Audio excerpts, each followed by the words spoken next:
ශ්‍රී ලංකාවේ ස්වෛරීත්වයත් භෞමික අඛණ්ඩතාවය கொழும்பு துறைமுக நகரம், ஹம்பாந்தோட்டை துறைமுகம், அதேபோன்று மத்திய அதிவேக வீதியின் எஞ்சிய பணிகள், கொழும்பு துறைமுகத்தை அண்டிய பல அபிவிருத்தி திட்டங்களை ஆரம்பிக்கவும் இந்த கலந்துரையாடலின் போது இணக்கப்பாடு எட்டப்பட்டுள்ளது.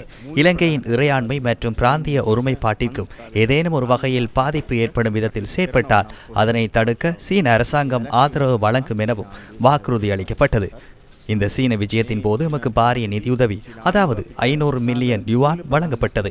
துறைமுக நகர அபிவிருத்தி திட்டத்தின் முக்கிய அங்கமான புதிய மாநாட்டு மண்டபம் ஒன்றை நிர்மாணிப்பதற்கும் சீன அரசாங்கம் இணக்கம் தெரிவித்துள்ளது.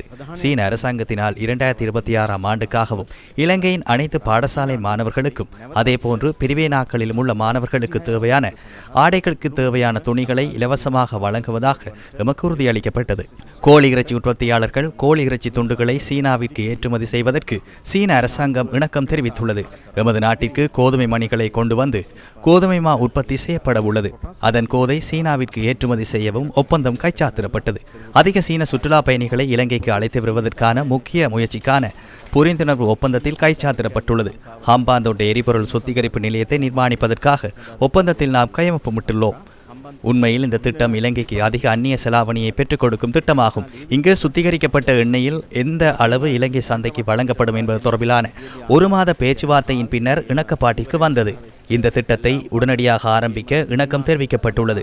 அதேபோன்று ஏற்கனவே எமக்கு வழங்கப்படும் உலருணவுகள், அதாவது அரிசி, மீன்பிடி விலைகள் மற்றும் வீடுகளுக்காக 35.7 மில்லியன் யுவான் எமக்கு வழங்கப்படுகின்றது. அரசாங்கத்தின் முக்கிய ஊடக நிறுவனம், சீனாவின் முக்கிய ஊடக நிறுவனம் மற்றும் சின்ஹுவா ஊடக நிறுவனம் ஆகியன நிறுவனங்களுக்கு இடையிலான 5 ஒப்பந்தங்கள் மூலம் 5 ஒப்பந்தங்களை மேற்கொள்ளப்பட்டன.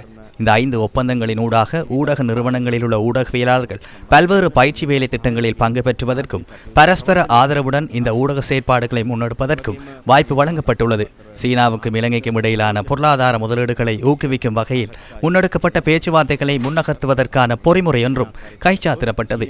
இவ்வாறாக சீனா மற்றும் இலங்கைக்கிடையில் 15 புரிந்துணர்வு உடன்படிக்கைகள் கைச்சாத்திடப்பட்டன.